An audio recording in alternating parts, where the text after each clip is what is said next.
ونصلي ونسلم على رسوله الكريم أما بعد فأعوذ بالله من الشيطان الرجيم بسم الله الرحمن الرحيم وإنا يونس لمن المرسلين إذ أبق إلى الفلك المشحون فساهم فكان من المدحضين صدق الله العظيم وصدق رسوله النبي الأمين الكريم إن الله وملائكته يصلون على النبي يا أيها الذين آمنوا صلوا عليه وسلموا تسليما اللهم صل على سيدنا ونبينا ومولانا محمد وعلى آل سيدنا ونبينا ومولانا محمد وبارك وسلم عليه الصلاة والسلام عليك يا سيدي يا رسول الله وعلى آلك وأصحابك يا سيدي يا رحمة للعالمين. حضرات محترم، اللہ تعالیٰ کے فضل و احسان سے قصص القرآن، قصص انبیاء اور قرآن قصوں کا ایک خوبصورت سلسلہ قرآن و سنت کی روشنی میں جاری و ساری ہے. اللہ کی بارگاہ میں دعا ہے کہ اللہ تعالیٰ ہمیں قرآن حکیم فرقان مجید کے احکام، اس کے مناسک اور اس کے قصص اور اس کی آیات اور اس کے احکام کو سمجھنے کی توفیق عطا فرمائے. آج کے اس درس کے اندر اللہ کے عظیم نبی حضرت سیدنا یونس علیہ السلام کے احکام، آپ کا قصہ، آپ کی سیرت اور آپ کی پاکیزہ زندگی کے اندر جو آزمائشیں اور جو اللہ کے انعامات اور اکرامات آپ کو ملے، اس کے حوالے سے گفتگو کی جائے گی. بڑا عظیم موضوع ہے، اس میں اصلاح بھی ہے، اس میں خشیت بھی ہے، اس میں ذکر خدا بھی ہے، اس میں ذکر مصطفیٰ بھی ہے، اور اس کے اندر اللہ تعالیٰ نے انسانیت کی اصلاح کے وہ خزانے رکھے ہیں کہ یہ اللہ کے اس عظیم اور پاکیزہ اور مقدس کلام قرآن کریم میں اللہ نے اس کو بڑی ترتیب کے ساتھ بیان فرمایا ہے. اس کا انشاءاللہ ہم ذکر کر کے اس سے سبق حاصل کرنے کی کوشش کریں گے. اللہ کی بارگاہ میں دعا ہے کہ اللہ مجھے حق بیان کرنے اور مجھ سمیت ہم سے ہر ایک کو اس پر عمل کی توفیق عطا فرمائے. اللہ کے عظیم نبی تھے حضرت یونس علیہ السلام، مقدس نبی ہیں، اور آپ کا ذکر قرآن حکیم فرقان مجید کی تقریباً 5 صورتوں کے اندر متعدد مقامات پر اللہ تعالیٰ نے کیا ہے. آپ کو جس قوم کی طرف اللہ نے بھیجا ہے، اس قوم کا بھی اللہ تعالیٰ نے ذکر کیا ہے، اور جس علاقے میں بھیجا ہے اس علاقے کا بھی ذکر کیا گیا ہے. قرآن کریم فرقان مجید میں اللہ نے آپ کی فضیلت کو بیان فرمایا، اور احادیث کے اندر نبی رحمت صلی اللہ تعالیٰ علیہ وآلہ وسلم نے حضرت یونس علیہ السلام کی فضیلت کا بیان فرمایا. قرآن کریم کی سورہ انبیاء کے اندر اس کی آیت نمبر 87 اور 88 کے اندر اللہ تعالیٰ نے ذکر فرمایا. اسی طریقے سے سورہ صافات کی آیت نمبر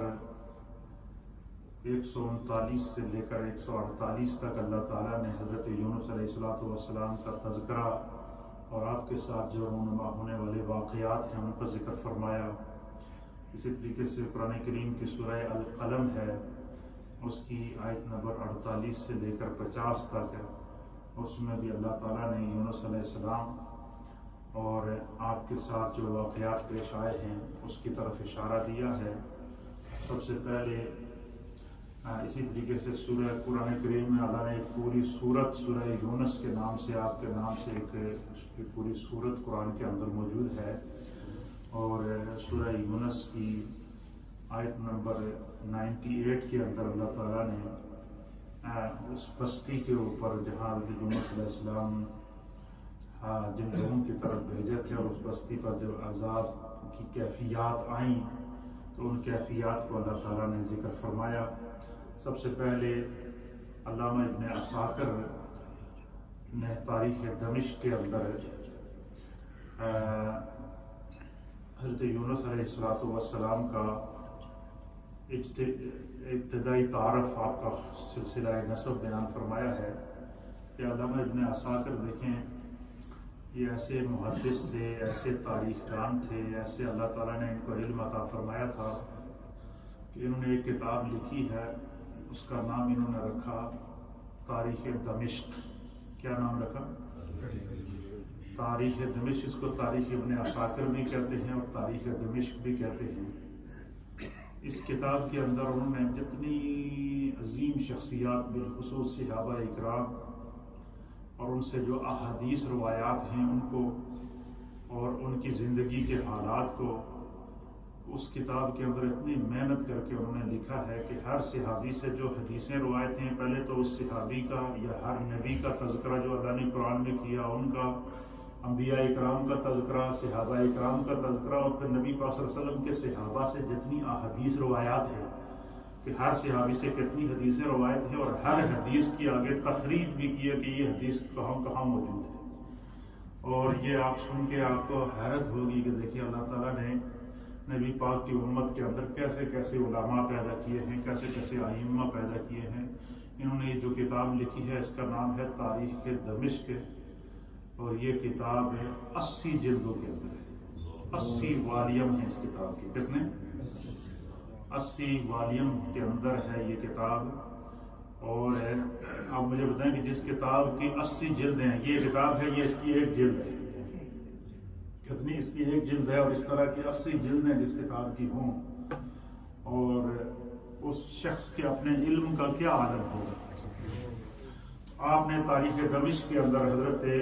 یونس علیہ السلام تاریخ دمشق کی جلد نمبر 28 اور صفحہ نمبر 105 کے اوپر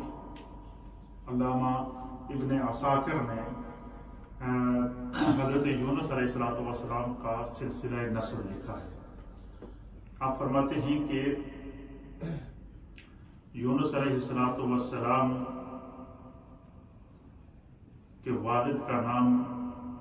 متا تھا۔ کیا تھا؟ یا متا تھا یا متا تھا۔ اور کہتے ہیں والد کی طرف سے تو آپ کا سلسلہ نسب ہمیں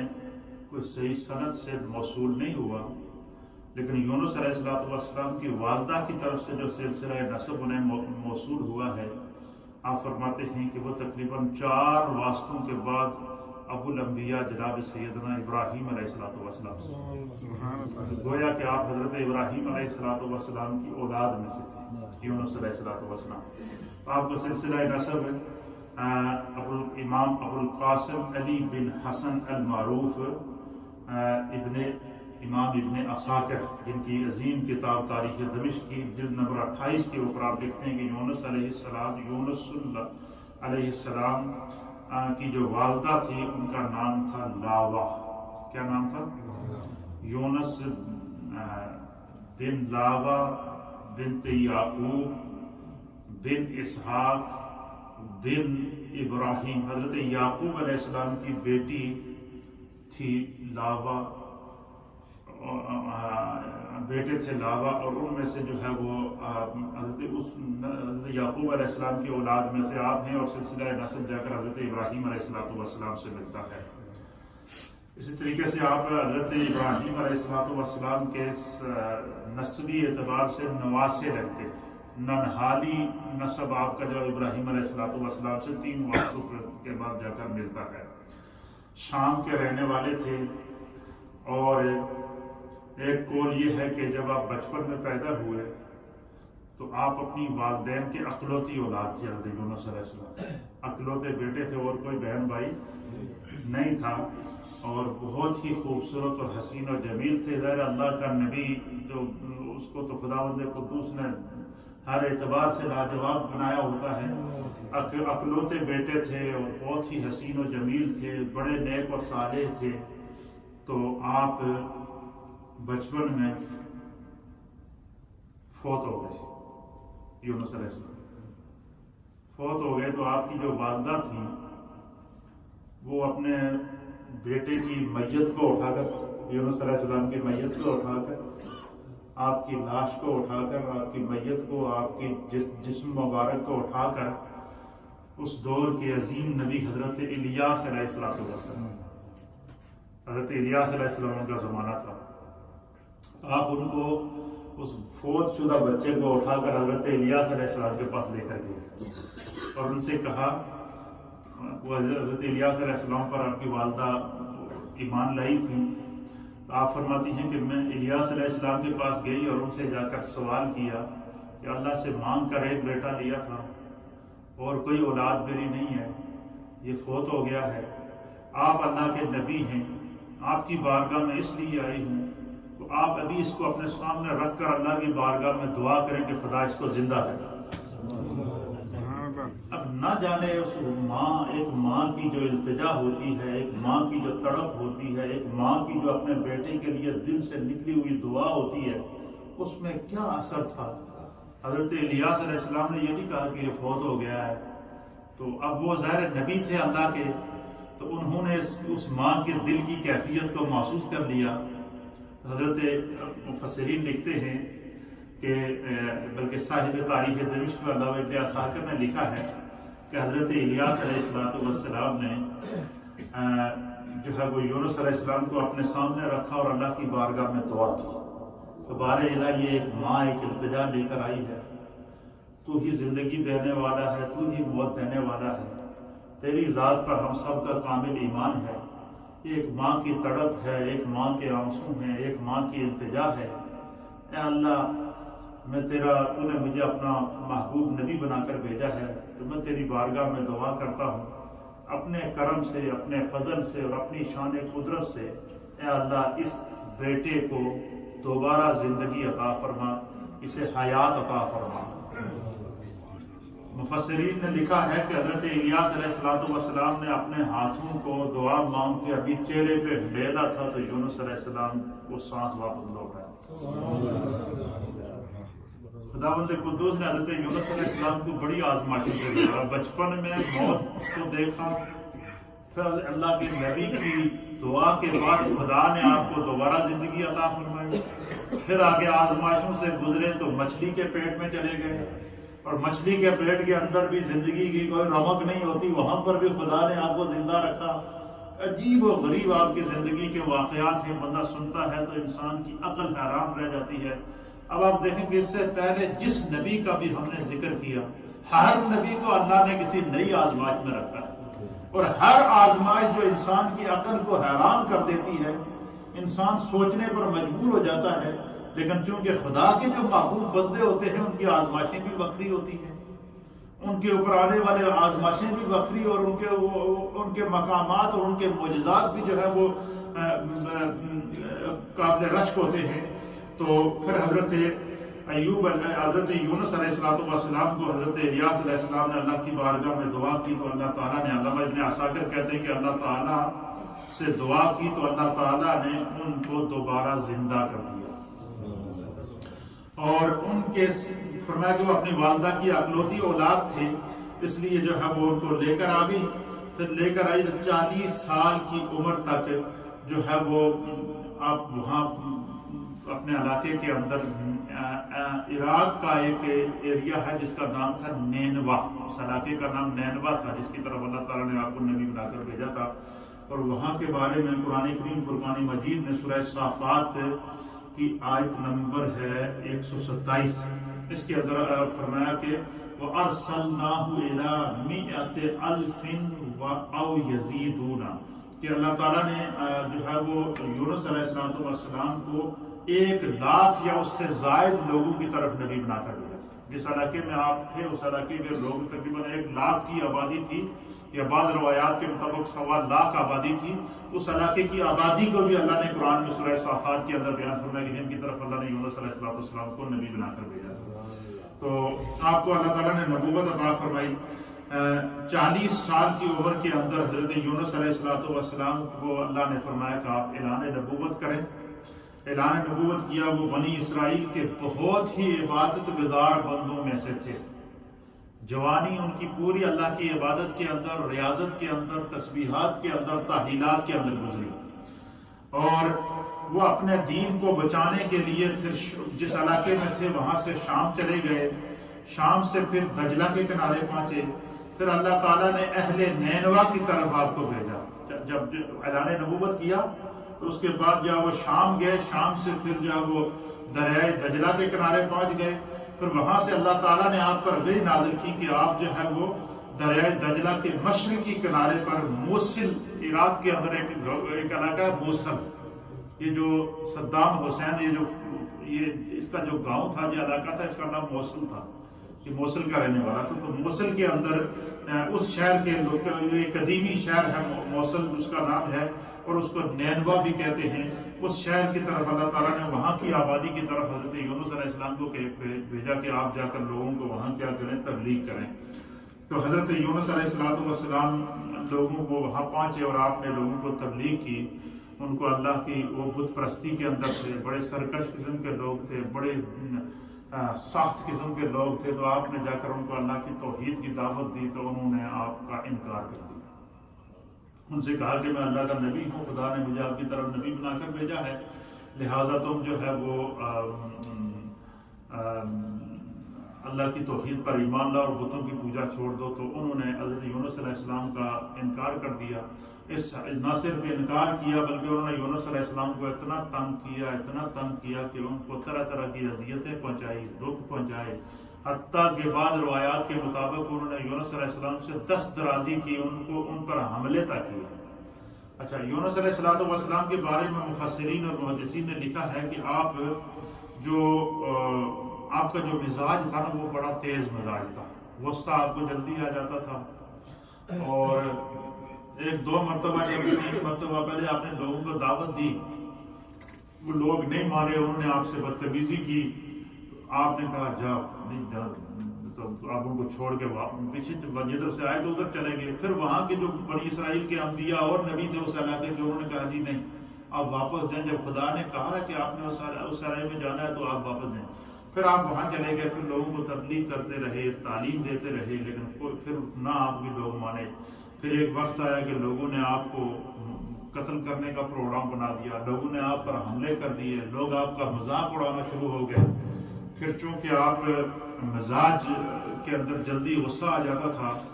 تو جب آپ لوگوں کے حضرت عبداللہ ابن عباس رضی اللہ تعالیٰ عنہ بیان کرتے ہیں کہ یونس علیہ السلام ان لوگوں کے ایمان لانے سے ایک وقت ایسا آیا کہ بالکل آپ مایوس ہو گئے، آپ نے کہا کہ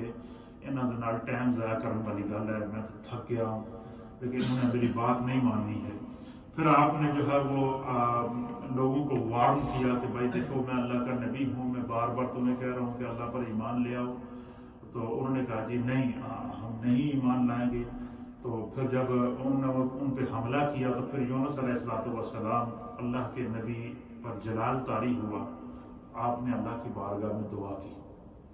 بارے الہ انہوں نے میرے ساتھ بدتمیزی کی ہے اور یہ میں اتنے عرصے سے ان کو تبلیغ کر رہا ہوں، یہ میری بات ماننے کے لیے تیار نہیں ہے، تو ان پر عذاب نازل فرما۔ اب یونس علیہ السلام نے دعا کر دی، دعا کرنے کے بعد پھر آپ نے لوگوں سے کہا کہ میں تمہیں 3 دن کا ٹائم دیتا ہوں۔ کیا دیتا ہوں؟ 3 دن اور 3 راتوں کا تمہیں وقت دیتا ہوں، اور 3 دن اور 3 راتوں کے اندر اگر تم لوگ ایمان لاتے ہو تو ٹھیک، ورنہ 3 دن کے بعد تمہارے اوپر خدا کا عذاب آئے گا اور تم اس کے لیے تیار ہو۔ خود آپ نکلے، آپ نے اپنے ساتھ 2 بیٹے اور ایک اپنی بیگم کو لیا، اور آپ ایک بڑے پہاڑ کے اوپر بستی سے باہر، اس علاقے سے باہر ایک پہاڑ کے اوپر چڑھ کے بیٹھ گئے، وہاں پر عبادت کرتے رہے کہ میں دیکھوں عذاب آئے گا۔ اب 3 دن جیسے یہ دن گزرنا شروع ہوئے نا، تو عذاب کے اثرات آنا شروع. اللہ کے نبی نے دعا کی تھی, عذاب کے اثرات آنا شروع ہو گئے. عذاب کے اثرات جب آئے تو پہلے دھند آئی, پھر جب وہ آسمان کے اوپر ایک عجیب و غریب خوفناک قسم کے بادل آ گئے, مکانات زرد پڑنا شروع ہو گئے. 2 دن گزرے تو لوگوں کو محسوس ہو گیا کہ ہم سے بہت بڑی غلطی ہوئی ہے, ہمیں یونس علیہ السلام کی بات کو مان لینا چاہیے تھا, اور اس سے پہلے قومیں بھی ہلاک ہوئی ہیں, لہذا جس طرح بھی ہو بھائی اس سے بچنے کا کوئی طریقہ تلاش کیا جائے. یونس علیہ السلام وہ پہاڑی کے اوپر بیٹھے ہوئے انتظار کر رہے تھے کہ ان کا عذاب اپنی آنکھوں کے سامنے دیکھوں گا, انہوں نے مجھے بہت ستایا. تو اب وہ یونس علیہ السلام کو انہوں نے بہت تلاش کیا, نہیں ملے. پھر انہوں نے کہا کہ اب کیا طریقہ کار کیا جائے. تو کسی نے ان سے کہا کہ جو ہمارے علاقے کے عالم ہیں, بہت بڑے عالم ہیں, پرانے عالم ہیں, بزرگ عالم ہیں, تو لہٰذا ان کے پاس چلتے ہیں اور اس عذاب سے اپنے آپ کو جس طرح بھی ہو ہم نے بچانا ہے. سمجھدار لوگ تھے اور وہ لوگ اس عالم دین کے پاس چلے گئے, پرانے بزرگ عالم تھے, ان کے پاس گئے. تو انہوں نے کہا جی سب سے پہلی بات یہ کہ یہ عذاب اس طرح نہیں ٹلے گا, کیونکہ یہ ایک اللہ کے نبی کی دعا ہے, اللہ کے نبی نے دعا کی ہے, اس طرح نہیں ٹلے گا. لہٰذا جس طرح بھی ہو جائے یونس علیہ السلام کو تلاش کرو, جب تک وہ دعا نہیں کریں گے یہ عذاب تم سے ٹلے گا نہیں. تو انہوں نے کہا جی ہم یونس علیہ السلام کو تلاش کر کے تھک چکے ہیں, اب وہ نہیں مل رہے ہیں, ٹائم ہمارے پاس کم ہے. انہوں نے ہمیں وارننگ دی ہے جو ہے کہ 3 دن 2 دن گزر چکے ہیں, 1 دن باقی ہے. تو اس عالم دین نے دیکھیں علماء کی صحبت میں رہنے کا کتنا فائدہ ہے, علماء کی بات ماننے کا کتنا فائدہ ہے. انہوں نے ان سے یہ کہا کہ تم ایسا کرو کہ جتنے مرد, عورتیں, بچے, جانور, مویشی, جو کچھ تمہارے پاس ہے نا, اپنے گھروں کو خالی کر دو. انہوں نے کیا کہا, ان کو مشورہ دیا کہ اپنے گھروں کو خالی کر کے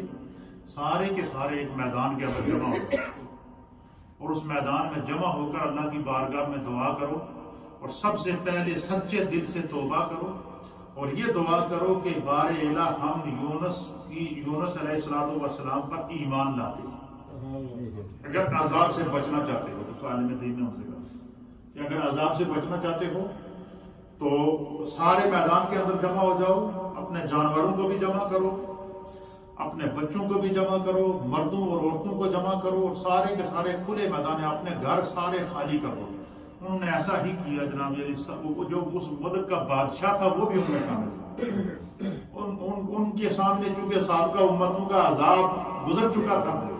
تو وہ سارے کے سارے ایک میدان کے اندر جمع ہو گئے. جمع ہونے کے بعد انہوں نے گڑ گڑا کر اللہ کی بارگاہ میں دعا کی, اور سب سے پہلے انہوں نے کہا کہ اللہ ہم یونس علیہ السلام پر ایمان لاتے ہیں, ان کو تیرا سچا نبی مانتے ہیں, ان کی شریعت پر ایمان لاتے ہیں, اور یونس علیہ السلام کا وسیلہ تیری بارگاہ میں پیش کرتے ہیں. اللہ ہم سے یہ عذاب ٹال دیا, ہم دوبارہ کفر کی طرف نہیں جائیں گے, شرک کی طرف نہیں جائیں گے. ہم کفر اور شرک سے توبہ کرتے ہیں اور سچا ایمان لاتے ہیں. حتیٰ کہ ایک روایت کے اندر آیا کہ وہ اس میدان میں 40 دن تک بیٹھے رہے. وہ لوگ کیا رہے, 40 دن تک اجتماعی طور پر توبہ کرتے رہے, استغفار کرتے رہے. اب وہ جب اس میدان کے اندر جمع ہو کر انہوں نے اجتماعی توبہ کی نا, تو قرآن کریم فرقان مجید اس منظر کو بیان فرماتا ہے کہ اللہ تعالیٰ نے ان کی توبہ کو قبول کر لیا. کیا کر دیا؟ قرآن نے سورہ صافات کے اندر بھی اس طرح اشارہ کیا ہے کہ اللہ تعالیٰ نے ان کی توبہ کو, بلکہ وہ قرآن کریم سورہ صافات کے اندر اس طریقے سے بیان فرماتا ہے کہ اللہ تعالیٰ نے ان کو جو ہے ان کی اس توبہ کو قبول کر لیا اور ان کی عذاب کو روک دیا. عذاب جب رکا تو حضرت یونس علیہ السلام نے جب یہ دیکھا کہ عذاب رک گیا, اب آپ تذبذب میں پڑ گئے, سوچ میں پڑ گئے. آپ نے سوچا کہ اگر میں ابھی دوبارہ ان کے پاس واپس جاتا ہوں تو یہ تو پہلے سے میرے دشمن ہیں, تو یہ کہیں ایسا نہ کہ یہ سوچے کہ جو ہے وہ یونس نے جو ہے وہ ہمیں ہلاکت کی تباہی کی تھی, تو آشا کرتا ہوں کہ میں ان کی طرف نہیں جاؤں گا, اب کہیں آگے نکلتا. یہ یونس علیہ السلام سے بھول ہوئی. یہ کیا ہوئی؟ یہ بھول ہوئی کہ اللہ نے حکم نہیں دیا تھا کہ بستی چھوڑو. یونس علیہ السلام سے جب بھول ہوئی, جہاں سے آپ کے اوپر اللہ کی طرف سے گرفت آئی, آزمائش آئی صرف اتنا کہ آپ نے یہ کہا کہ اب دوبارہ ان لوگوں کے پاس جاتا ہوں، تو اس وقت یونس علیہ السلام کی شریعت کے اندر یہ تھا کہ مثلا ایک بندہ کوئی مسئلہ دو بندوں کے درمیان جھگڑا ہو جائے تو جس بندے کا جھوٹ ثابت ہو جائے کہ یہ جھوٹا ہے، اس نے جھوٹ بولا ہے، تو اس کو قتل کر دیا جاتا تھا۔ یہ اس دور کی شریعت کے اندر یہ قانون تھا، اس کو قتل کر دیا جاتا تھا کہ یہ جھوٹا ہے۔ تو یونس علیہ السلام نے کہا کہ اب ان کی طرف نہیں جاتا ہوں، آگے سفر کرتا ہوں۔ آپ دریا کے کنارے پہنچ گئے اور سمندر کے کنارے پہنچے آپ، اور وہاں پہنچے تو آپ نے ایک کشتی آئی، اور کشتی سے آپ نے اپنی بیوی کو پہلے کشتی میں سوار کرنے کے جیسے آگے کیا نا، تو سمندر کی ایک لہر آئی، طوفانی لہر، اور کشتی اور یونس علیہ السلام کے درمیان میں آ گئی، اور اس لہر نے حضرت یونس علیہ السلام کی بیوی کو اپنی لپیٹ میں لیا اور اس کو بہا کے لے گیا۔ پھر اسی طریقے سے آپ کا بیٹا، بڑا بیٹا جو تھا وہ کنارے پہ کھڑا تھا، پھر ایک اور سمندر کی لہر آئی اور اس نے آ کر آپ کے بیٹے کا پاؤں پھسلا اور وہ بھی سمندر کے اندر چلا گیا۔ چھوٹا بیٹا آپ کے ساتھ پاس کھڑا تھا، پھر ایک بھیڑیا آیا، دیکھتے ہی دیکھتے یونس علیہ السلام کے سامنے ایک بھیڑیا آیا، اور اس بھیڑیے نے کیا کیا کہ ان کے سامنے اس بیٹے کو کھا لیا۔ حضرت یونس علیہ السلام کو اندازہ ہو گیا کہ مجھ سے بھول ہوئی ہے اور خداوند قدوس کا عتاب میری طرف آ گیا ہے۔ آپ کشتی کے اندر سوار ہوئے، کشتی جب چلی، کشتی جب بیچ سمندر کے پہنچی نا، تو کشتی کو طوفان نے گھیرے میں لے لیا۔ کشتی کو طوفان نے گھیرے میں لے لیا، کشتی نے ڈگمگانا شروع کر دیا، اور سب لوگوں کو بھری ہوئی کشتی تھی، لوگوں کی جانوں کے لالے پڑ گئے۔ تو جو کشتی کا ملا تھا اس نے کہا جی کہ ہم میں سے کوئی ایک آدمی ایسا ہے کہ جس کی وجہ سے یہ عذاب آ رہا ہے، اور ایک آدمی ایسا ہے کہ یا کشتی کے بندوں کا بوجھ زیادہ ہو گیا، ان میں سے ایک بندہ جو ہے وہ جب تک سمندر میں چھلانگ لگائے گا تو باقی سب کی جان بچ جائے گی۔ تو انہوں نے کہا جی کہ کیا کرتے ہیں، کس کو سمندر میں ڈالیں؟ تو پھر سارے کشتی والوں نے یہ فیصلہ کیا کہ ایسا کرتے ہیں کہ ہم کشتی کے اندر جتنے بندے ہیں سب کی قرعہ اندازی کرتے ہیں، جس کا نام نکلے گا اس کو اٹھا کر سمندر میں ڈالیں گے۔ تو قرعہ اندازی کی تو قرعہ اندازی میں یونس علیہ السلام کا نام نکلا۔ پہلے یہ تو نہیں ہو سکتا کہ یہ تو اللہ کے نبی ہے، ہم ان کو سمندر میں نہیں ڈال سکتے، یہ شاید قرعہ اندازی ہم سے غلطی ہو گئی، دوبارہ قرعہ اندازی کر، دوبارہ پھر قرعہ اندازی کی، دوبارہ پھر یونس علیہ السلام کا نام نکلا، تیسری مرتبہ پھر قرعہ اندازی کی، تیسری مرتبہ پھر یونس علیہ السلام کا نام نکلا۔ حضرت یونس علیہ السلام نے کشتی والوں سے کہا کہ آپ لوگ رک جائیں، مجھے پتہ چل گیا ہے خدا کی مرضی اور منشا اسی میں ہے، لہٰذا میں سمندر میں چھلانگ لگاؤں گا۔ آپ پہلے مشرق سائڈ پہ سمندر کی طرف گئے تو آپ نے دیکھا چھلانگ لگانے والے تھے تو سامنے ایک بڑی مچھلی منہ کھولے کھڑی تھی۔ لوگوں نے کہا کہ ادھر مچھلی ہے، یہ آپ کو کھا جائے گی، ادھر نہیں لگائیں، دوسری طرف چھلانگ لگائیں۔ اب دوسری طرف گئے تو دیکھا ادھر بھی ایک مچھلی منہ کھولے کھڑی ہے، پچھلی سائڈ پر گئے ادھر بھی ایک مچھلی منہ کھولے کھڑی ہے، ادھر گئے اس کو بھی ادھر بھی ایک مچھلی منہ کھولے کھڑی ہے۔ تو پھر آپ نے قرآن کریم فرقان مجید میں سورہ صافات کے اندر جو ہے وہ اس منظر کو بیان کیا کہ فَالْتَقَمَ الْحُوتُ، کہ اللہ تعالیٰ نے جو ہے وَهُوَ مُلِيمٌ، کہ اللہ تعالیٰ نے ان کو مچھلی کو حکم دیا کہ وہ ان کو نگل لے، اور مچھلی نے ان کو پھر انہوں نے جیسے سمندر میں چھلانگ لگائی تو مچھلی نے آپ کو کیا کر لیا، نگل لیا۔ تو اللہ نے مچھلی کو حکم دیا، قرآن کریم سورہ صافات کے اندر اس منظر کو بیان فرماتا ہے، تو مچھلی کو حکم دیا کہ مچھلی یہ میرا خاص بندہ ہے، یہ راز و نیاز کی باتیں ہیں، یہ معیب اور محبوب کا معاملہ ہے، تو میرے اس بندے کو اپنے پیٹ کے اندر تو نے تکلیف نہیں پہنچانی ہے، اس کو کھانا نہیں ہے، اس کو کوئی تکلیف نہیں پہنچانی ہے، تو نے اس کو اپنے اندر بالکل سکون سے رکھنا ہے۔ یہ مفسرین نے لکھا کہ اللہ تعالیٰ قرآن میں فرماتا ہے کہ ہم نے یونس کو مچھلی کے پیٹ کے اندر قید کی سزا دی۔ کس کی سزا دی؟ کہ آپ اللہ کی مرضی کے بغیر آپ نے اس علاقے کو کیوں چھوڑا؟ اب جتنے بھی انبیاء نے ہجرت کی ہے کسی بھی علاقے کے اندر سے، انہوں نے اس وقت تک اس علاقے کو نہیں چھوڑا جب تک خدا کی طرف سے ہجرت کا حکم نازل نہیں ہو۔ اب حضرت یونس علیہ السلام سے جو بھول ہوئی وہ بھول یہ ہوئی کہ حضرت یونس علیہ السلام نے وہ علاقات چھوڑ دیا، ابھی تک آپ کا اللہ کی طرف سے حکم نہیں آیا تھا۔ اب وہ مچھلی کے پیٹ کے اندر چلے گئے، مچھلی نے آپ کو نگل لیا۔ ایک روایت کے اندر آیا کہ جب اس ایک مچھلی نے آپ کو نگلا، پھر اس سے بڑی مچھلی آ کر اس بڑی مچھلی نے اس چھوٹی مچھلی کو جس کے اندر یونس علیہ السلام تھے اس کو نگل لیا۔ اس طرح 2 مچھلیوں کے پیٹ کے اندر آپ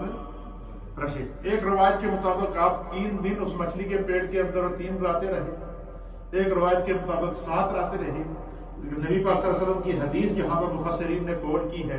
حضور علیہ السلام نے فرمایا کہ وہ حضرت یونس علیہ السلام جو ہے وہ 40 دن تک مچھلی کے پیٹ میں رہے۔ کتنے دن تک؟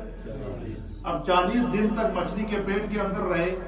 تو آپ نے جیسے ہی مچھلی کے پیٹ کے اندر گئے تو آپ کو پتہ چل گیا کہ میں زندہ ہوں، میں مچھلی کے پیٹ میں ہوں، میں زندہ ہوں۔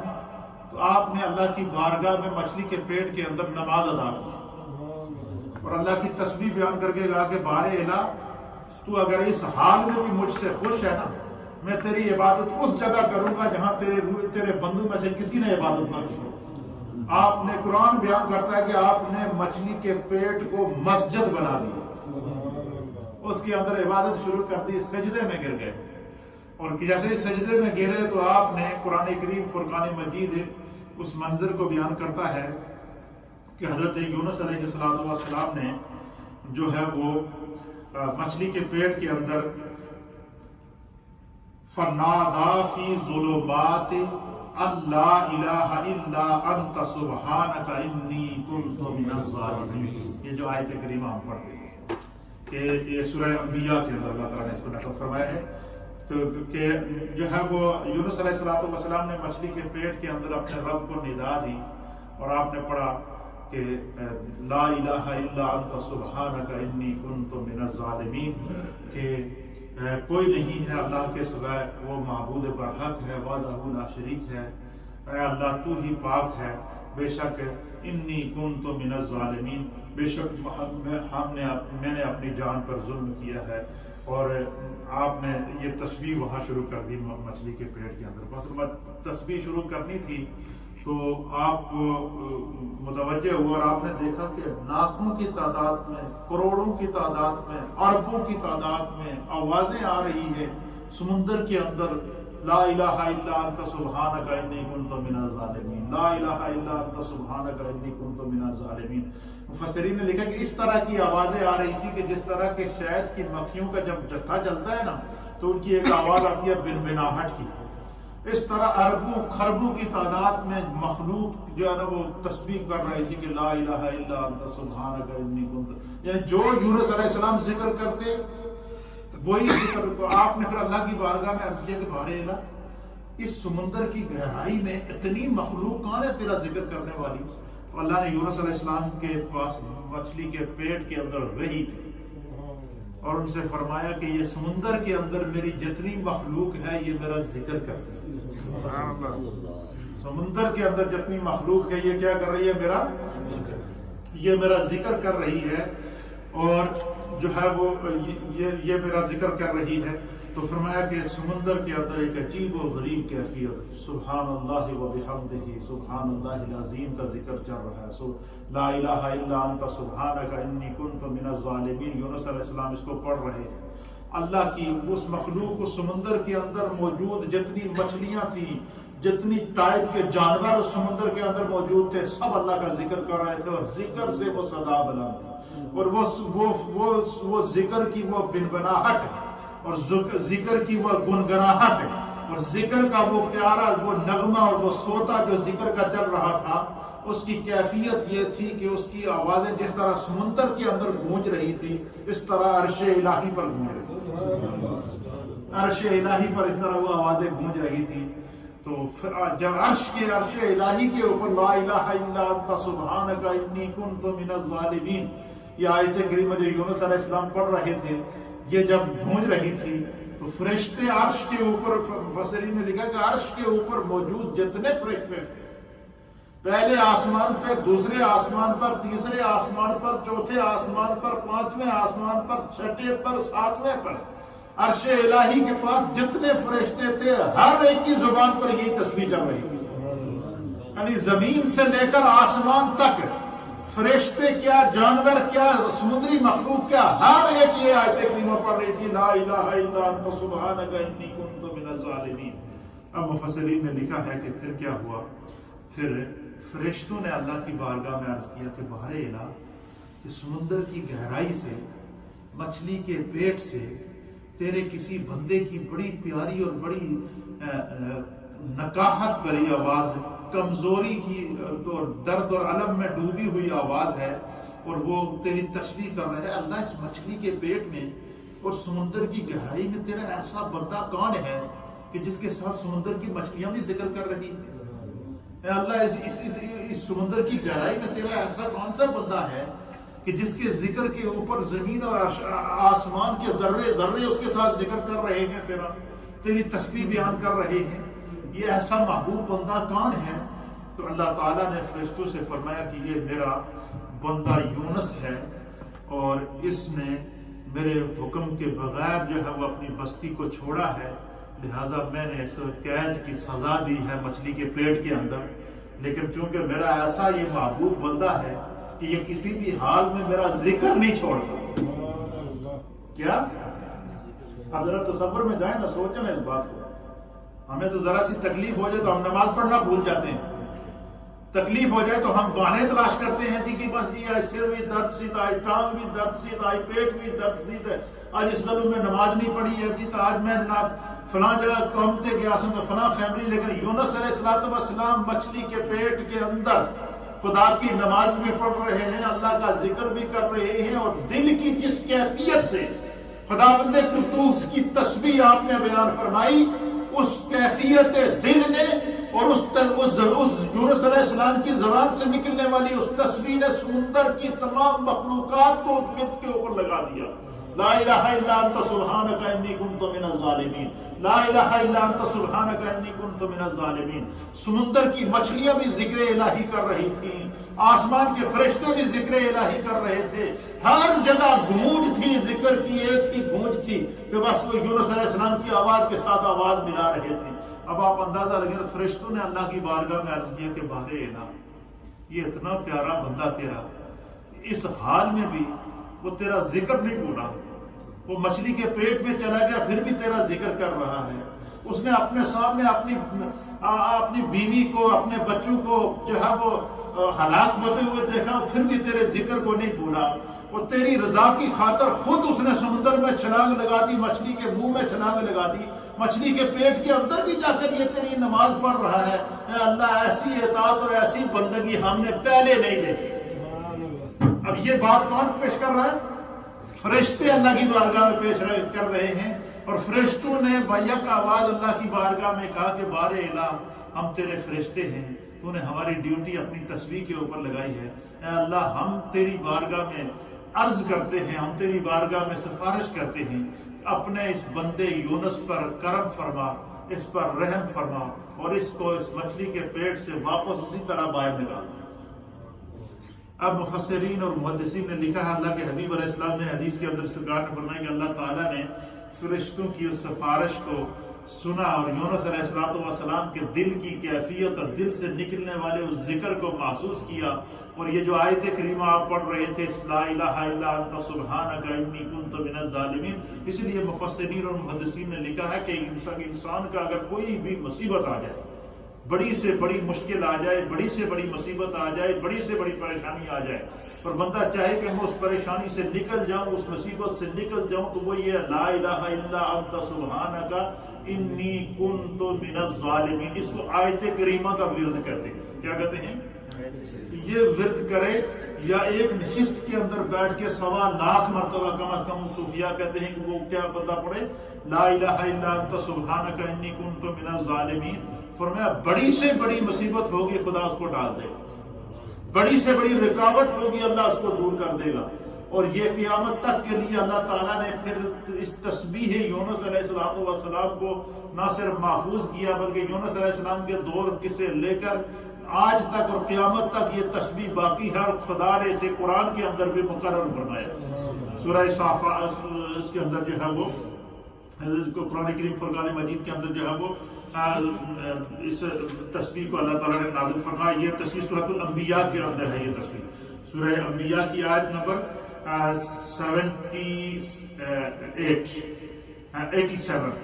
آیت نمبر 87 کے اندر اللہ تعالیٰ نے سورہ انبیاء آیت نمبر 87 کے اندر اللہ تعالیٰ اس منظر کو بیان کرتا ہے کہ کیا ہوا کہ جب یونس علیہ السلام نے فنادا فی ظلمات اللہ الہ الا انت سبحانک انی کنت من الظالمین. فرمایا کہ جب حضرت ذوالنون جو ہے نا، یہ یونس علیہ السلام کا لقب تھا. اس اعتبار سے بھی اللہ تعالیٰ نے آپ کو ذوالنون کہہ کے بھی پکارا ہے. فرمایا کہ یاد کیجئے وہ غضبناک ہو کر نکلے، سو انہوں نے یہ گمان کیا کہ ہم ہرگز ان پر تنگی نہیں کریں گے. پھر تاریکیوں میں یعنی مچھلی کے پیٹ کے اندر اللہ تعالیٰ فرماتا ہے کہ انہوں نے ہمیں پکارا، اور کیا پکارا کہ لا الہ الا انت سبحانک انی کنت من الظالمین. تو پھر فرمایا کہ اللہ تو پاک ہے، بے شک جو ہے وہ ہم نے اپنی جانوں پر ظلم کیا. تو ہم نے، اللہ تعالیٰ فرماتا ہے پھر کیا ہوا، فاستجبنا له ونجیناہ من الغم. پھر ہم نے اپنے بندے کی اس صدا کو، اس ذکر کو، اس تسبیح کو سنا اور ہم نے ان کو نجات عطا فرمائی. کیا فرمایا؟ اللہ فرماتا ہے ہم نے اس کو اس غم سے نجات عطا فرمائی. فرمایا کہ وَكَذَلِكَ نُنْجِي الْمُؤْمِنِينَ. اور تم دیکھتے نہیں ہو کہ اللہ تعالیٰ جو ہے ایمان والوں کو کس طرح نجات دیتا ہے، کس طرح اللہ تعالیٰ ایمان والوں کو نجات عطا فرماتا ہے. پھر اللہ تعالیٰ نے یونس علیہ السلام کے مرتبے اور مقام کے ساتھ آزمائش سے جب پورے اتر گئے نا، اللہ نے پھر آپ کے مقام اور مرتبے کو بیان کرتے ہوئے فرمایا کہ اِنَّا یونس لَمِنَ الْمُرْسَلِينَ، کہ بے شک جو یونس ہیں یہ اللہ کے رسولوں میں سے ہیں. پھر خدا نے ان کے مقام کو، مرتبے کو دوبارہ نازل کیا. پھر کیا ہوا کہ مفسرین اکرام نے لکھا ہے، اور قرآن کریم فرقان مجید بھی اس منظر کو بیان فرماتا ہے کہ جو ہے وہ جب اللہ تعالیٰ نے آپ کی اس تسبیح کو، آپ کے اس ذکر کو، آپ کی اس توبہ کو، آپ کے اس استغفار کو اور آپ کی اس آزمائش سے آپ کو بری کیا، تو اللہ نے مچھلی کو حکم دیا کہ جس جگہ بھی جو یونس نے اٹھایا سے اس نے واپس اسے جگہ لے جا. ایک روایت. دوسری روایت میں مفسرین نے لکھا کہ وہ مچھلی 40 دن تک سمندر میں تیرتی رہی اور 40 دن تک یونس علیہ السلام تسبیح کرتے رہے. اور جس ایریے میں وہ مچھلی جاتی تھی سمندر میں، اس ایریے میں جتنی مچھلیاں ہوتی وہ آپ کے ساتھ لا الہ الا انت سبحانک انی کنت من الظالمین پڑھتی، وہ آپ کے ساتھ ساتھ ذکر الہی کرتی، تسبیحات الہی پڑھتی. اور اسی طرح کی تسبیح کی آواز یونس علیہ السلام جیسے ہی منہ سے آواز نکالتے، وہی آواز مچھلیاں بھی نکالتی، وہی ذکر جو ہے وہ عرش کے اوپر فرشتے بھی کرتے. اور فرشتے بھی ورطہ حیرت میں تھے کہ کیا اللہ کا بندہ ایسا بھی ہوتا ہے جو مچھلی کے پیٹ کے اندر بھی اسے اور کچھ یاد کی، صرف خدا کا ذکر کر رہا ہے،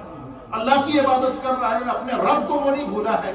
تو اس منظر کو قرآن کریم فرقان مجید نے بیان فرمایا کہ پھر اس مچھلی کو اللہ نے حکم دیا کہ تو کیا کر، کہ وہاں پر پہنچ جس جگہ سے یونس علیہ السلام کشتی پر سوار ہوئے تھے، پھر اسی علاقے میں وہ ان کو لے کر گئی، وہاں لے کر گئی. اب حدیث کے اندر آتا ہے کہ اللہ کے حبیب علیہ السلام نے بیان فرمایا کہ جیسے ہی یونس علیہ السلام کو مچھلی نے اگر منہ کھولا، کیا کیا؟ منہ کھولا تو اللہ نے مچھلی سے کہا کہ اب یونس کو واپس بہار میں کر، اگل دے. فرمایا کہ یونس علیہ السلام کو جیسے ہی مچھلی نے اگلا نا، وہ جب باہر آئے تو آگے جبریل علیہ السلام پیر پھیلائے کھڑے تھے. یونس علیہ السلام مچھلی سے باہر آئے تو جبریل نے ان کو اپنے پیروں پر اٹھایا. اپنے پیروں پر اٹھانے کے بعد سمندر کے کنارے آپ کو زمین پر لٹا دیا. اب آپ کی کیفیت یہ تھی، مچھلی کے پیٹ کے اندر آپ کا جسم بالکل جل چکا تھا. مفسرین نے لکھا ہے کہ آپ کا جسم اس طرح ہو گیا ہے جس طرح انڈے سے چوزا نکلتا ہے نا، تو صرف اس کی جلد ملائم نظر آتی ہے. یا جس طرح نوزائیدہ بچہ ہوتا ہے، مثال دیکھیں جس طرح نوزائیدہ بچہ، جیسے ہی بچہ ماں کے پیٹ سے پیدا ہوتا ہے اس کا جو نرم اور ملائم جسم ہوتا ہے، اس طرح کا آپ کا جسم ہو گیا تھا. اور جسم کے اندر اتنی طاقت نہیں تھی کہ اٹھ کر چل سکے. تو جبریل علیہ السلام نے آپ کو کیا کیا کہ وہاں سمندر کے کنارے کیا کر دیا؟ لٹا دیا. اور آپ لیٹے ہوئے زبان سے، جسم میں طاقت نہیں ہے کہ اٹھ سکے، لیکن زبان سے ایک ہی بات چل رہی ہے، لا الہ الا انت سبحانک انی کنت من الظالمین. لا الہ الا انت سبحانک انی کنت من الظالمین۔ پھر قرآن کریم فرقان مجید اس منظر کو بیان فرماتا ہے کہ پھر کیا ہوا، پھر فرمایا کہ اللہ تعالیٰ نے جو ہے وہ وہاں یونس علیہ السلام کو جہاں پر لٹایا گیا وہاں پر اللہ تعالیٰ نے ایک کدو کے درخت کی بیل اگائی ہے۔ اس کدو کے درخت کی بیل کا ذکر بھی اللہ تعالیٰ قرآن میں فرماتا ہے کہ قرآن کریم نے جو ہے وہ یہ سورہ صافات کے اندر اللہ فرماتا ہے کہ جو ہے وہ وَأَنبَتْنَا عَلَيْهِ شَجَرَةً، اللہ تعالیٰ نے وہاں پر ایک درخت اگایا۔ درخت کیا تھا؟ کدو کے درخت کی بیل تھی۔ اچھا، وہ بیل جیسے اللہ تعالیٰ نے اس کو حکم دیا بیل اگی، تو یہ جو بیل ہوتی ہے کدو کے درخت کی، اس کا آپ نے دیکھا نا بڑے بڑے پتے ہوتے ہیں اس کے، اس بیل نے پھیل کر یونس علیہ السلام کے پورے جسم کو گھیر لیا، آپ کے جسم کے اوپر پتے آ گئے۔ اب اس کے اوپر علماء نے لکھا کہ کدو کی بیل کا ہی کو اللہ نے انتخاب کیوں کیا، کسی اور درخت کا انتخاب کیوں نہ کیا؟ فرمایا یہ جو کدو کا درخت ہوتا ہے یہ جب جس جگہ پہ اگتا ہے وہاں پر کوئی جراثیم نہیں آتے، کوئی مچھر نہیں آتا، کوئی مکھی نہیں آ سکتی اس بیل کے اندر۔ پھر اس بیل کے اندر اللہ تعالیٰ نے کیا کیا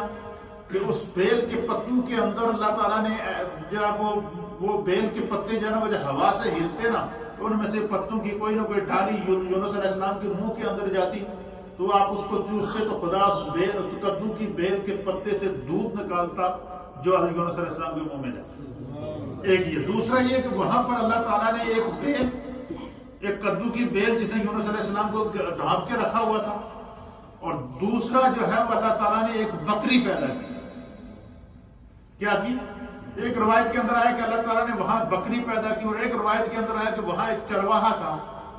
جو بکریاں چراتا تھا، تو اس کی ایک بکری جو ہے نا اس کو اللہ تعالیٰ نے حکم دیا، تو وہ بکری جو ہے وہ دودھ والی بکری نہیں تھی، لیکن اللہ نے اس کو حکم دیا اور وہ جا کر یونس علیہ السلام کے پاس ڈیلی کھڑی ہوتی، اس کے تھنوں میں دودھ آ جاتا، وہ تھن کو یونس علیہ السلام کے منہ کے اندر دیتی اور وہ آپ وہاں پر اس سے دودھ پیتے، اور اس طرح دودھ پیتے پیتے اس بیل کو کدو کی بیل کو چوستے چوستے پھر آپ کے جسم کے اندر خدا نے دوبارہ اس طرح جان ڈالی جس طرح نوزائیدہ بچہ جو ہے نا جب پرورش چڑھتا ہے تو آہستہ آہستہ آہستہ آہستہ تھوڑا پھر کئی دن لگے اس کو جو ہے وہ آپ کے جسم کے اندر واپس جاؤ۔ آپ نے پھر کیا کیا کہ آپ نے وہیں پہ اسی جگہ کو مسکن بنا دیا عبادت کے لیے، وہیں پہ بیٹھ کے عبادت شروع کر دی، ریاضت شروع کر دی۔ پھر ایک وقت ایسا آیا کہ جب آپ کا جسم تندرست اور توانا ہو گیا تو یونس علیہ السلام کا تو وہ بیل کو کیڑا لگ گیا، بیل سوکھنا شروع ہو گئی۔ جب بیل سوکھنا شروع ہوئی تو آپ کو بڑا افسوس ہوا، بڑا دکھ ہوا، دعا کی کہ بارے الہ یہ بیل کتنی ہری بھری بیل تھی اور یہ اب سوکھ رہی ہے۔ تو اللہ نے وہی نازل کی، انہوں نے کہا تمہیں بیل دی فکر ہے تو جڑا 1.25 لاکھ بندہ میدان ہی چھوڑ آیا سے انہوں دی فکر نہیں ہے تمہیں؟ خدا نے وہی نازل کی، بیل کی تو تمہیں فکر ہے لیکن وہ 1.25 لاکھ بندہ جو عذاب کے لیے تو چھوڑ آیا تھا ان کی تمہیں فکر نہیں ہے۔ تو اللہ نے حکم فرمایا کہ تمہیں پھر ان لوگوں کی طرف جانا ہے۔ تو پھر وہ چرواہا جو تھا، وہ چرواہا جب وہاں پھرتا پھرتا آیا اور اس نے دیکھا کہ وہاں اللہ کے نبی یونس علیہ السلام موجود ہیں، اس نے پہچان لیا آپ کو، تو اس نے کہا جی کہ میں جا کر لوگوں کو خبر کرتا ہوں۔ جو اس علاقے کا بادشاہ تھا وہ بھی عذاب سے اس نے توبہ کی ہوئی تھی سچی، اس نے یہ اعلان کیا ہوا تھا کہ سب لوگ یونس علیہ السلام کو تلاش کرو، کیونکہ ان کے سبب سے اللہ تعالیٰ نے ہم پر عذاب ڈال دیا ہے، ہم ان پر ایمان لے کر آئے۔ اس بادشاہ نے یہ اعلان کیا تھا کہ جو بندہ سب سے پہلے مجھے یونس علیہ السلام کی خبر لا کر دے گا کہ فلاں جگہ یونس علیہ السلام موجود ہیں تو میں اس کو اپنی بادشاہت دے دوں گا، میں اسے ملک کا بادشاہ بنا دوں گا اور خود یونس علیہ السلام کا خادم بن کے ان کے سامنے بیٹھوں گا۔ اب اس چرواہے کو آپ نے کہا، چرواہے نے کہا جی کہ میں جا کر خبر دیتا ہوں، تو اس نے کہا جی خبر تو دوں گا لیکن مجھے تو لوگ ماریں گے، وہ کہیں گے تو کیسی باتیں کر رہا ہے۔ تو یونس علیہ السلام نے کہا تو جا کے ان کو خبر دے، اور یہ جو بکری جو مجھے دودھ پلاتی ہے اس کو ساتھ لے کر جا، یہ تیری جو وہ سچائی کی گواہی دے گی۔ اب وہ چرواہا گیا اپنے علاقے کے اندر، اس نے جا کر وہاں اعلان کیا، پھر وہ اس کو سب لوگ پکڑ کے، لوگوں نے کہا جی کیا باتیں کر رہا ہے تو، لوگ اس کو پکڑ کے بادشاہ کے پاس لے گئے۔ بادشاہ کو اس نے کہا جی کہ میں نے اللہ کے نبی یونس علیہ السلام کو دیکھا ہے، وہ سمندر کے فلاں کنارے پہ ہیں، ایک درخت کے نیچے بیٹھے ہوئے ہیں، اور یہ میری بکری ہے، اس بکری کا وہ اتنا عرصہ دودھ پیتے رہے، مچھلی نے ان کو اگل دیا تھا، انہوں نے مجھے ساری کہانی سنائی ہے، اور وہ وہاں پر موجود ہیں۔ تو اس بادشاہ نے ان سے کہا کہ اس کی کیا دلیل ہے تمہارے پاس؟ انہوں نے کہا جی یہ بکری ہے جس نے یونس علیہ السلام کو اپنا دودھ پلایا ہے، اور یونس علیہ السلام نے کہا کہ یہ میری عظمت کی گواہی دے گی۔ جب بادشاہ اس کی طرف متوجہ ہوا تو اللہ نے اس بکری کو قوت گویائی عطا فرمائی، اس بکری کو اللہ نے زبان عطا فرمائی۔ اس بکری نے پھر بادشاہ وقت کے آگے کہا کہ یہ ٹھیک کہہ رہا ہے، اللہ کے نبی یونس علیہ السلام اس طرح مچھلی کے پیٹ میں چلے گئے تھے، پھر خدا نے انہیں مچھلی کے پیٹ سے باہر نکالا ہے اور وہ وہاں پر موجود ہیں۔ تو بادشاہ نے کیا کیا جی کہ بادشاہ نے سب سے پہلے رایا کو جمع کر کے کہا کہ یہ جو بکریوں والا، یہ جو بکروال ہے، یہ جو چرواہا ہے جس نے مجھے لا کر خبر دی ہے یونس علیہ السلام کی، سب سے پہلے تو میں اس کو ملک کا بادشاہ مقرر کرتا، اس کو اسی وقت سجا کر تاج پہنا کر بادشاہی حلہ پہنا کر اس کو تخت پر بٹھانے کے بعد پھر اس نے اعلان کیا سرکاری سطح پر کہ جتنی قوم موجود ہے 1.25 لاکھ سے زائد لوگ، سارے کے سارے میرے ساتھ چلو، اعزاز و اکرام کے ساتھ جا کے اللہ کے نبی یونس علیہ السلام کو ایک جلوس کی شکل میں، جشن کی شکل میں واپس اپنے پاس لے کر۔ پھر یہ سارے کے سارے وہاں گئے، بادشاہ وہاں گیا، رایا گئی، سارے کے سارے یونس علیہ السلام پر ایمان لائے،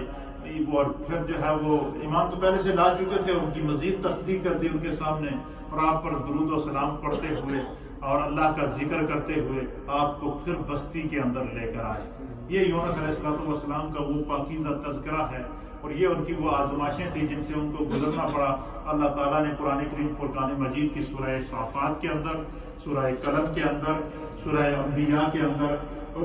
دیگر جو وہ صورتوں کے اندر آپ کے اس ذکر کو بیان کر کے، تو یہ دیکھیں اللہ تعالیٰ کے بندوں کی جو آزمائشیں آتی ہیں تو وہ کس طرح کی آزمائشیں ہوتی ہیں کہ یونس علیہ السلام کو ایک معمولی سی بھول کے اوپر، اب اس کے اوپر نبی پاک صلی اللہ علیہ وسلم کی احادیث ہیں بہت ساری، ٹائم نہیں ہے ورنہ میں اس کو بیان کر دیتا، لیکن اتنا بات ہے کہ حضور علیہ السلام نے فرمایا کہ روئے زمین پر یونس سے افضل کوئی نہیں ہے۔ حضور نے فرمایا کہ یونس کی جو فضیلت ہے، فرمایا کہ اللہ کے نبی یونس نے اس مقام پر خدا کی عبادت کی جہاں پر کوئی نہیں کر سکتا، وہاں پر وقت مچھلی کے پیٹ میں نماز ادا کی، مچھلی کے پیٹ میں تسبیح پڑھی، تو اس سے یہ تو یونس علیہ السلام کی اس آزمائش سے نکلنے کے بعد امت مصطفیٰ کو جو تحفہ ملا ہے، امت مصطفیٰ کو جو ہم لوگوں کو اللہ کی جانب سے تحفہ ملا ہے، وہ تحفہ وہ ملا ہے کہ یونس علیہ السلام کی وہ تسبیح جس کو خدا نے پسند کیا، یونس علیہ السلام کی وہ تسبیح جس کو فرشتوں نے پسند کیا،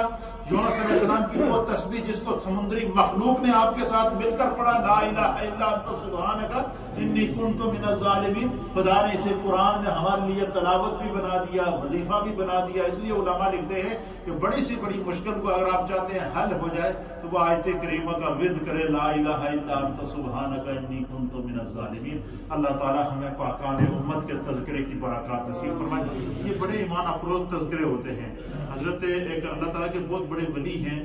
ان کی خدمت میں کسی نے عرض کیا کہ جو لوگ اولیاء اکرام کے یا انبیاء اکرام کے تذکرے سنتے ہیں تو اس پر عمل نہیں کرتے، ان کو پھر بھی کوئی فائدہ پہنچتا ہے؟ آپ فرماتے ہیں کہ جو محبت سے پاکان امت کا تذکرہ سنتا ہے اور دل اس کا نرم ہو جائے تو خداوند قدوس اسے توبہ کی توفیق عطا فرماتا ہے۔ اگر اس کا دل سخت ہوگا تو خدا اس کو نرم کر دے گا، اگر اس کو جو رہنمائی کی ضرورت ہوگی تو خدا اسے رہنما اور مقتدا عطا فرمائے گا۔ تو گویا یونس علیہ السلام کا جو یہ تحفہ جو اللہ تعالیٰ نے ہمیں عطا فرمایا، اس لیے